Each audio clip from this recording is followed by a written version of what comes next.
Good morning. Okay, so this is my first live. And I was going to have all this time to research how to do this. And then life happened and I didn't. So, good morning. And I'll just talk until I have a guest coming to join me, hopefully. And if it doesn't work, we'll redo it. And so, I have this vision of talking to artists in different locations with different stories that just have an all different kind of backgrounds, and some are self-taught and some are, have studied with people. And my desire, okay, so I found my person.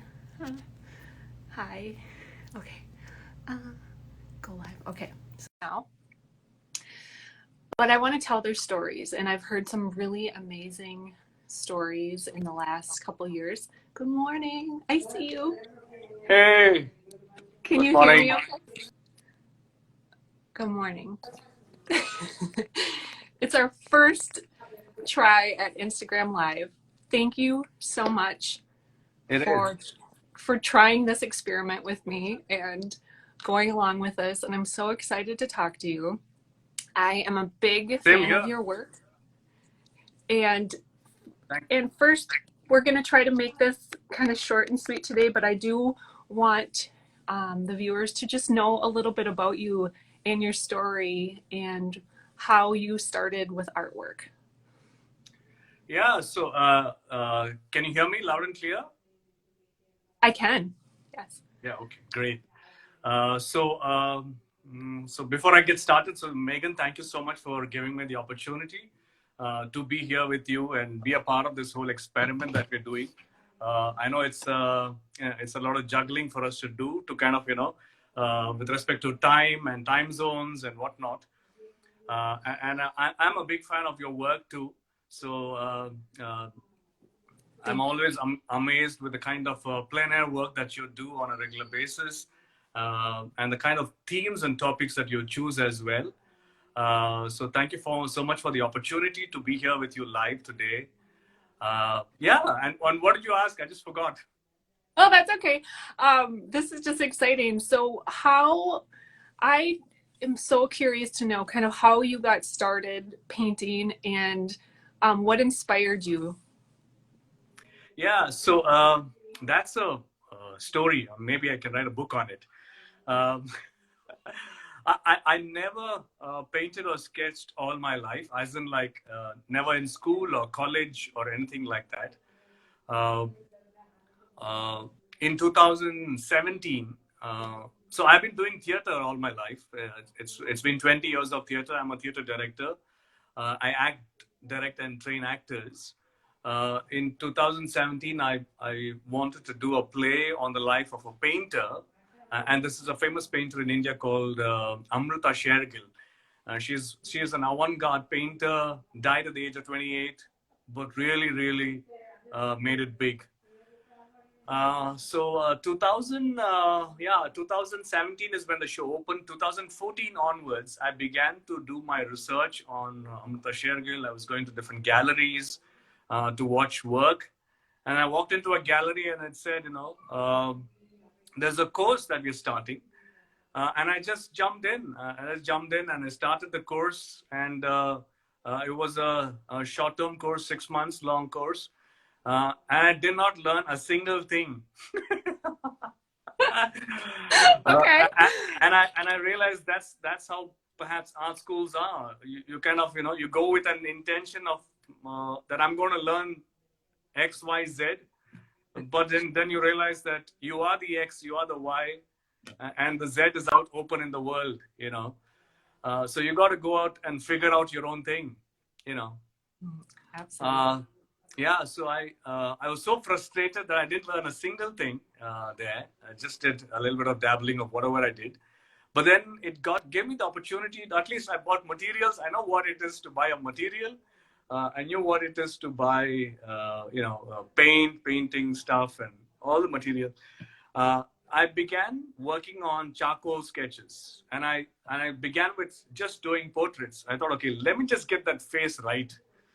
Um, for almost like 3 years, I was just doing nothing but just trying to get the face right, just doing a lot of charcoal work. So if you go on my Instagram page and if you see, right below, you'll see a lot of charcoal work. And these charcoal work began to go bigger. So I began to do 3 feet by 2 feet. So large works. And somewhere in the middle, I just started transitioning. From 2017 onwards, I began to start painting. So 14 to 17 was mainly only charcoal, a little bit of paint, but then 17 onwards, I've been painting continuously. Um, when COVID hit, before COVID hit, I used to paint once in a while, but once COVID hit from March 2020, every single day I've been painting. Uh, so I complete, I think as on today, around 450 or 500 paintings only in COVID. Um, and painting, sometimes one painting a day, sometimes 3 to 4 paintings a day. It's just been continuously painting, painting, and painting. Yeah, so that's it. I'm so sorry. I just took the No, I love time. hearing your story. And so, how do you feel energetic? How has painting kind of helped you through this COVID in the last year? Yeah, I think the most important thing to have happened in my life, I think during COVID, is actually the fact that I found something that I could do indoors when theater, work, and everything just stopped. Everything just took a pause.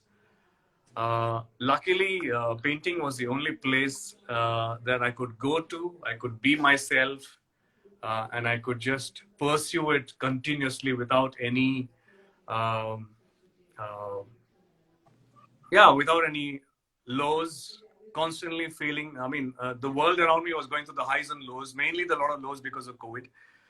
But painting gave me the opportunity and the space to be myself and to just connect to my creativity, connect to the world outside, which I couldn't go to because I was indoors. Yeah. So I was doing a lot of indoor paintings and continue to do that and keep my perspective and the outlook of the world alive by just doing those indoor paintings. Yeah, so I would say painting indoors has kind of helped me. It has healed me. It has healed me Oh, and I love helped that. me handle. Yeah, it has helped me handle this human crisis that we're all going through as a humanity, isn't it? Mm-hmm. And at one point, and feel free to share this however you would like, you commented about plein air painting, because just so if people are just jumping on now, I'm in Minnesota in the United States, near St. Paul. And for me to plein air paint, um, looks a lot differently than what it might look like for you. So I think a lot of painters would just be curious to hear um, your your plein air painting experiences where you are, and you can, if you want to share where you are too. I Yeah, think yeah. So people. I live in Bangalore, India. We are called the Silicon Valley of India, and uh, yeah. Uh, Before COVID hit, I remember doing a few plein air sessions.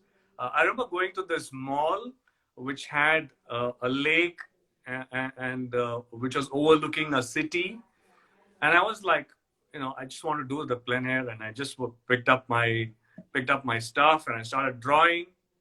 I think within 5 minutes, there was a security guard, and there were 4 or 5 people asking me, "What exactly are you doing?" So I was like, "I'm just painting. That is not allowed here." Uh, so plein air painting in the land that I come from is a little unknown, and people think you're up to some magic or some magic show or some black magic or something like that. So because there aren't many people who go out and do plein air, uh, of course there aren't many painters to begin with. Because I'm in Silicon Valley, and what do you find but just software engineers every nook and corner. So to find a painter is extremely rare, and to find a plein air painter is the rarest among the rare. Uh, but however, I realized that it's so important to go out and feel the space and work live, that whenever I began to find opportunities, I used to go out, go in the park, go in the secret in a park and just do some painting so that nobody looks at me. There have been so many situations that people have chased me off, people have run behind me, you know, asked me to stop this madness. So plein air painting is not so common here, and I got into a lot of difficult situations, um, but I still continued. Um, Mhm. before COVID, and of course after COVID, a lot has been indoors. Yeah, I'm so sorry. I think I spoke No, a lot more now. no, that's fascinating. And you and I both have shared little bits and pieces when we've connected. We have kind of similar visions about with the landscape and trees and color. I think we're both attracted to, very similar things. And yes, that's one. Oh, great. Yes, share one of your pieces. That is stunning. So stunning. So tell me about this piece. Where, when, and where did you create that? Yeah, so just when the lockdown got over, and uh, I began to really explore my backyard. When I say backyard, I don't mean the backyard in my house, but where I stay. I began to take my vehicle out. I began to go for a walk, and I just began to look at the world around me with a lot more detail. If that's the term to use. And I would find beauty in everything. I could look at the tree and like, wow, I can paint this. I would look at um, a shrub and I would say, wow. And then I found a lake near where I stay. I stay in a place called Bangalore, and in Bangalore, there's a place that I stay called Indiranagar, and near Indiranagar there is C. Ramanagar, and there is a lake which is closer to another silicon park. When I saw the lake, I began to take pictures, and of course, the security guards came, chased me away, and they were just not allowing me to take pictures as well. So I would go there, look at the lake, capture it into my eyes, come back and redo it. But there was a few moments when there was a time when I would just go into my car, sit inside the car, push down the window, and I quickly do the painting. Before anybody looks at me, I would just push up the window and run away. So Mm-hmm. it's like doing a lot of painting in hiding because people don't appreciate, uh, people don't appreciate uh, plein air painting because it's not a common thing. It's not normal. Yeah. Yeah. So that's my story. And so this is Wow. this is from that lake, and this is something from what I just from memory of that lake and what I could just figure out, and so I began to do a series of this work with this lake thing in mind. Yeah. Go ahead. That's Ask me some great. questions. No, I'm very inspired by hearing your story and going out there and as a plein air painter, first being seen in public, I feel is really intimidating. And I from for where I'm at, it is more common to see people out. And so I've had different things to overcome. Um, people will come up and talk and most of them are really friendly and nice. And so I really had to energetically kind of prepare myself to be out with other people and to talk to people because I would rather hide behind the easel sometimes. Yeah.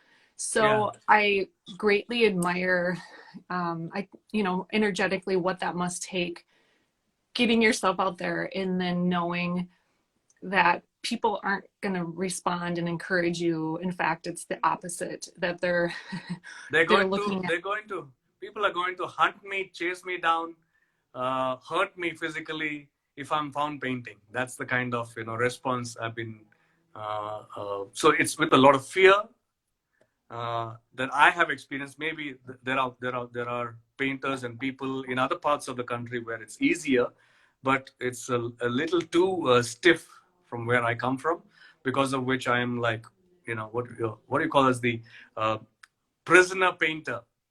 Yeah. Hmm. Yeah. Well, I saw one picture of you, you shared, and you were out painting. I think it was kind of like on a street and then there's all these little kids around you that came up to you, and I just remember being young and seeing people do things differently, and it's never left me. It's always inspired me, because you see somebody doing something and you think, oh, I can do that, and Yeah, sometimes yeah. we have to see it first. So if you were to, tell those little kids and to show, like, what would be your advice to a new painter or someone thinking about going in and trying plein air? What would you tell them? So firstly, I don't think I'm an expert to talk anything about what you should be doing as a painter. Uh, because I Mhm. still feel I'm learning, and the process of learning is continuous, persistent, and of course, it's never ending, is what I feel. Those kids that you saw in the picture it was the same lake that I landed near, and I just was painting in the car, and I realized, oh my god, I'm just not getting it right. So I just stepped out and I just put my uh, mm, the whole setup outside the car, near the car, and I just began to paint because there's a moment I was just trying to get that, and there's three kids who are going on a cycle, on a single cycle, three kids, and they were traveling this way, and they were like, you know, and they immediately stopped because there was nobody on the street. They immediately stopped, and they just turned back and saw that I was painting, and then slowly crept, and so what is this follow up to really? Because it's a totally new thing, right? To find somebody painting. And I just let them be. I just, they came, they saw, they had a lot of questions among them. They were discussing, passionately. We have in India around 154 languages. I speak only around 6 languages. So they were speaking a language that I didn't know. Um, but I could understand the enthusiasm. And coming back to your question, what would painters do? I see a lot of value in doing painting every day, every single day. I see a lot of value in being persistent and being committed to doing something. Whether I have grown, whether it's evolved, I don't know. But definitely, I can sense that I'm progressing somewhere. It might be slow. Mhm. So, uh, what I would say is, if you want to paint, if you want to do something, whether it's even, you want to play piano or a guitar or something, be at it. Don't leave it. It is a lifelong commitment. If you want to reach somewhere, and it's not a part-time affair. It is a long-term marriage that you really need to be um, committed to. Yeah. Well, I just have to tell you, that in the last year, I think is when we discovered each other online, and it's been a hard year for everyone in different ways, and we've been isolated more, and a lot of times I would come and open up my Instagram in the morning, and I would see something that you had done, a really, like a sky or just these glowing, really captivating paintings. And so you have given me a lot of hope in the last year, and it's been amazing to watch your journey. So I really appreciate you sharing that in your story. Um, Yeah, and thank you so much. You've been inspiring me as well, because you get to do what I don't get to do, which is go out in the open and paint so regularly and so persistently, uh, doing plein air, and that's very inspiring. Not just your painting, but also the fact that you're able to step out and go and be there in nature and be live and absorb it all and then put it right into the painting. It doesn't matter what the painting turns out to be, but the fact is you're out there absorbing it all and then putting it into some sort of shape and size and format and color. yeah, and I believe because our work is so solitary, we'd go out and paint alone. That the art community, I'm considered you part of my art community too, even though we have some miles between us. I think we keep each other going and inspired, and that's really important, because some days I come back from a painting and I feel kind of defeated, and then I'll see, my other art friends at all different levels. Some people are just starting, and some people are, have years under their belt. But just the process of getting up every day and getting out there, or as much as you can, if you can't paint every day, um, is just, and even the observation with the days that I can't paint, like I'll really try to notice and paint in my head. And how, when that struck me when you said that you took in a landscape into your memory and then went back and painted that. And I think that's a great exercise to do, because then you're working, instead of really trying to just get it right, you're working off your memory, and that's exciting to see what you create in Yeah, that way. yeah. Initially, when I began painting during COVID times, a lot of my work was just sort of imagination. So I would do a lot of sketch, rough sketch, plan it, and then finally paint it. But then, as I began to do nature, I was like, okay, there is a certain limit to how much you can imagine. Once you see nature, it's like it just explodes in front of you. Right? The possibilities are immense. Yeah. Okay.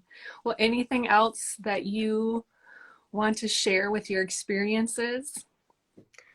Yeah, I mean, I also want to share this uh, because as a painter painting every single day, Yeah. I began to pick up various themes. So this is a political theme. Uh, I, I understand that in your country you have a lot of, you know, you had, that's the word to use, being, I want to be politically correct. So uh, radicals, fascist, or whatever you call them. Mm-hmm. So it's been a rise of that in India as well. So we've had a huge rise of the majoritarianism and fascism that's really high.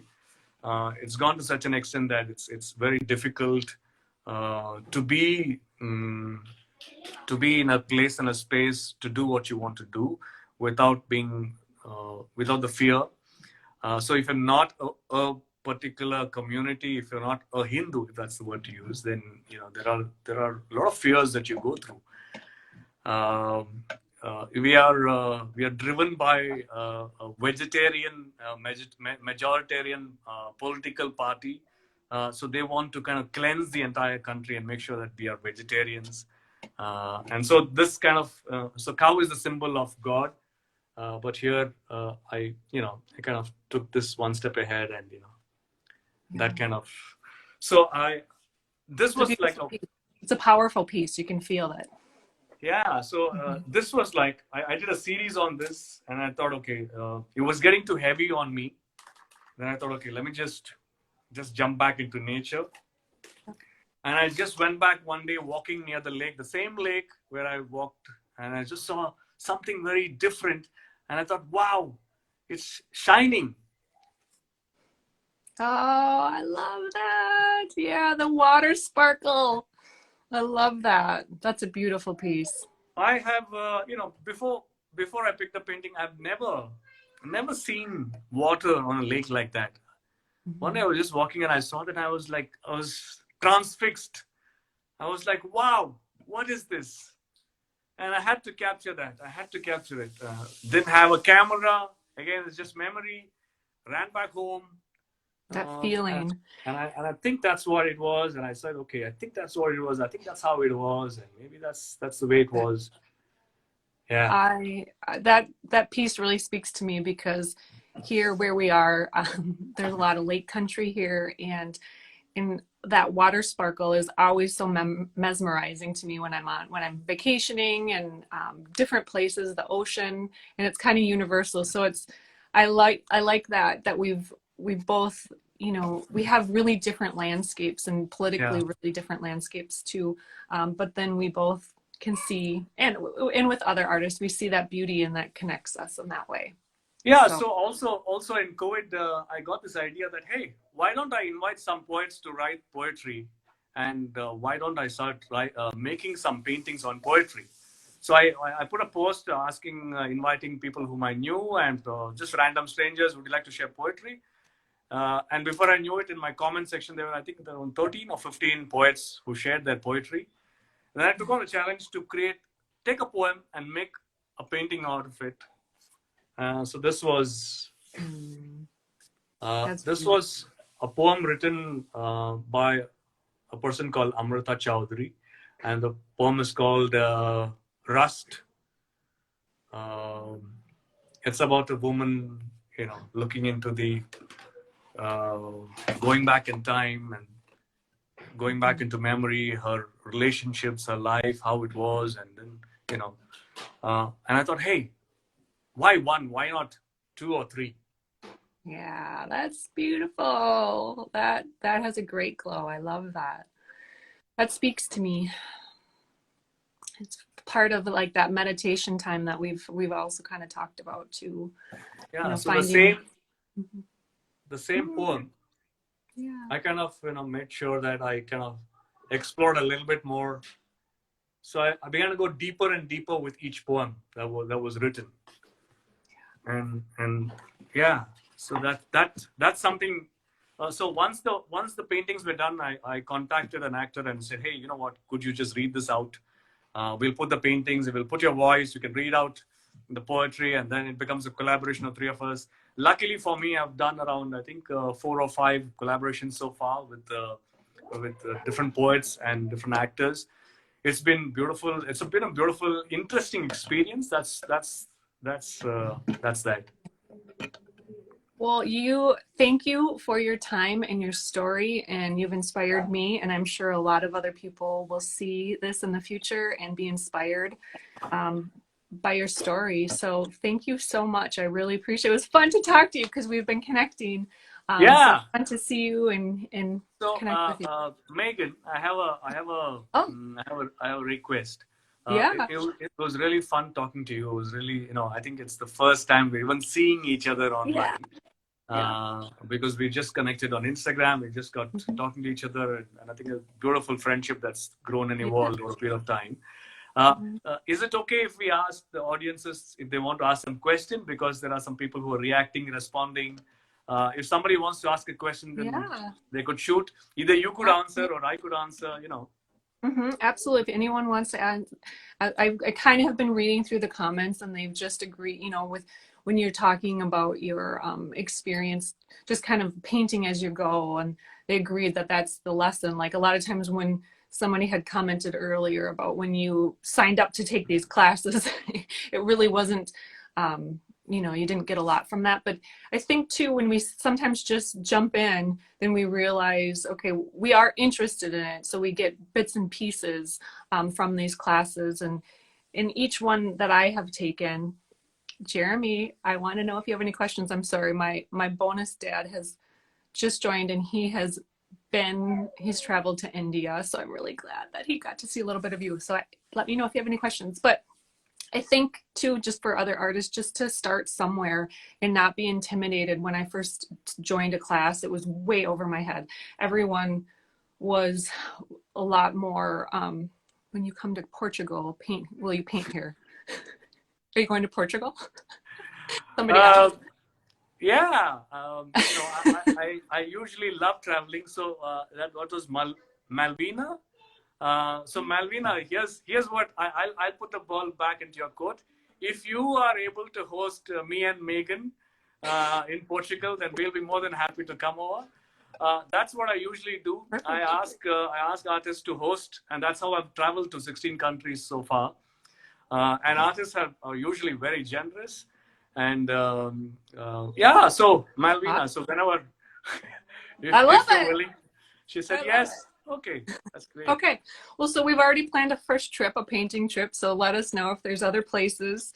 I really want to get back to some other countries and explore new countries and paint. And that too, studying and traveling and painting in new, we've become like, I feel like my senses are really heightened when I'm pulled out of my normal everyday routine. So traveling and painting and creating is a great experience for It is. anyone So to thank do. you so much, Malvina, for the invitation, and thank you so much also for saying yes to that.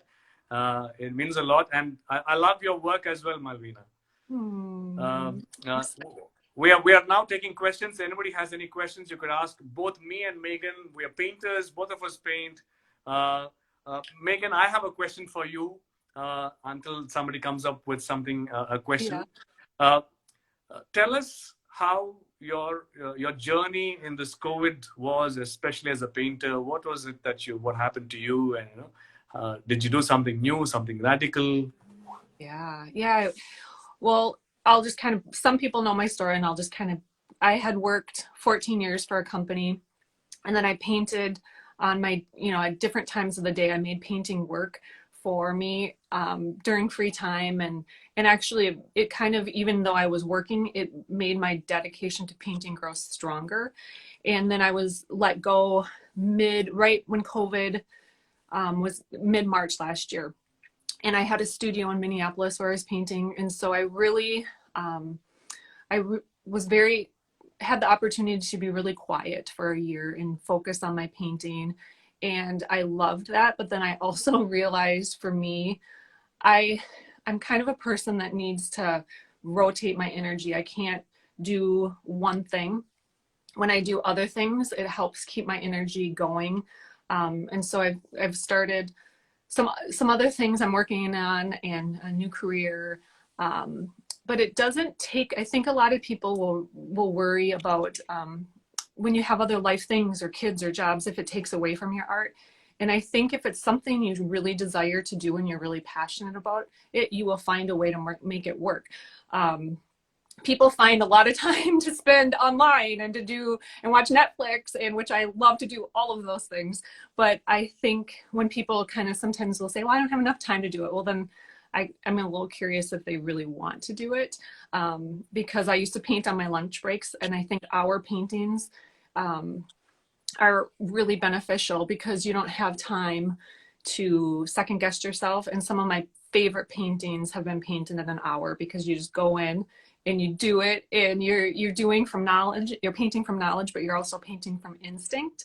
And that is one of my favorite ways to approach it. So same here. I've been painting like a burst of 30 minutes to 60-minute max, because that's the time I get. That's all the time I get. But I make sure that I paint. I don't spend time on Netflix or anything else to watch. Would you like to show us one of your work, Megan? Do you have something around that you can sure. that you can pick and show us? Yeah, I see something behind. There are two paintings behind. Yeah, I am working on, okay, so that last night, I'll just move. So this one on my easel last night, it's kind of a sunset picture, and I just decided for energetically, it feels really good for me sometimes just to paint and not worry about a tight composition. So I've just started doing some paintings just for me. Recently, I was looking at some things that I wanted to hang in my house, and I thought, I want to paint some paintings that I just really like for myself. And then if somebody else wants them to buy them, great. But I'm kind of, when you are doing a lot of different things, when you show up to paint, I want to make sure I'm painting for myself and not trying to paint like someone else, or think, oh, well, this painter might appreciate what I'm doing. Like, I've kind of let all that go, and I've just said, I'm doing it my way, how I enjoy painting. And that's changed over the years for me as I've taken on different projects. And now I know what I don't get excited about, but I can appreciate from other people. I can look at artists. I can appreciate how much time and energy and thought that they've put in it, but that's not for me. So. Sure. Thank you so much. A lot of people are just joining in. Yeah. But I think that's we've reached that time limit. Yeah. So thank you so much for giving me the opportunity to share my works and my story as well. I'd like to leave the audience with my last painting yesterday. That is, I saw it and gasped. Like, that is glowing, the color. It's just beautiful. I love that painting. Yeah. This is, usually when I get stuck with one kind of theme, I just get frustrated and I jump in and I kind of do something new. And I thought, okay, I was doing a lot of these really intricate work. And I thought, let me just let myself loose, and I also do something really intricate, something really, really close and tight, yet loose. And that's what emerged. Hopefully the next 2-3 days will be a lot of this free flowing stuff. Yeah, that's it from my end. Thank you once again, Megan, for the opportunity. Thank you. It was fun talking to you. I see a lot more people joining in now. Well, we'll have to maybe do it again. And this was great. And I think, yes, thank you for sharing your story, and be safe painting. And I just admire you. So thank you. And we're getting, lots of lots of people saying hello. So thank you. We'll Yeah, talk thank you, soon. Megan. See you Yeah. soon. Take care. Bye bye. Bye.